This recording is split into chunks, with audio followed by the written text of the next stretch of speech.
Nolwenn Leroy était remontée mercredi 7 juin. La chanteuse s'est emparée de son compte Instagram pour pousser un rarissime coup de gueule concernant une destruction polémique en Bretagne, sa terre natale qui est très chère à son cœur.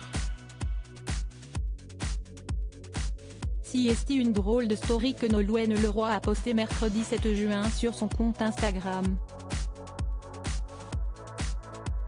La compagne d'Arnaud Clément, avec qui elle a un petit garçon prénommé Marin, a reposté un mème, texte, images ou vidéos massivement repris, déclinés et détournés sur internet de manière parodique, note de la rédaction, représentant un clown et accompagné du message suivant: le maire de Carnac après une grosse journée de taf au cours de laquelle il a autorisé la destruction de 39 menhirs en place depuis 8000 ans pour y faire construire un magasin Monsieur Bricolage. Une manière assez claire donc pour la chanteuse de manifester son mécontentement envers Olivier Lépic, le maire de la ville bretonne, qui a effectivement autorisé la construction d'un magasin de bricolage, condamnant ainsi 39 menhirs à être détruits. Le maire de Carnac, défenseur du classement de mégalithes au patrimoine de l'UNESCO, assure qu'il ne savait pas qu'un site classé se trouvait sur ce terrain lorsqu'il a délivré le permis de construire, précise toutefois BFM TV. Une destruction illégale? Ces alignements de pierres datant de la période néolithique, entre 6000 et 2200 avant notre ère, étaient pourtant signalés comme un site archéologique, mais le maire dit ne pas en avoir eu connaissance, révèle de son côté Ouest France.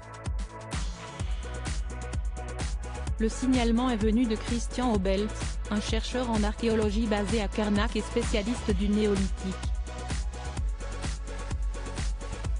Il estime que la destruction de ces alignements est illégale. Mais Olivier Lépic insiste, il assure ne pas avoir failli à ses obligations préalables à la délivrance du permis et n'avoir tout simplement pas été au courant de la présence de tels vestiges.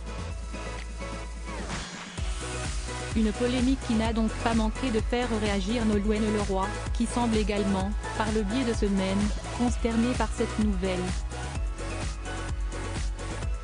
Pour rappel, la gagnante de la deuxième saison de la Star Academy, discrète de nature, ne s'exprime que très rarement sur des sujets n'ayant aucun rapport avec la musique. Encore moins sur des sujets politiques ou sociétaux. Mais tout le monde le sait, elle n'a jamais cessé de crier son amour pour la Bretagne, ses terres d'origine.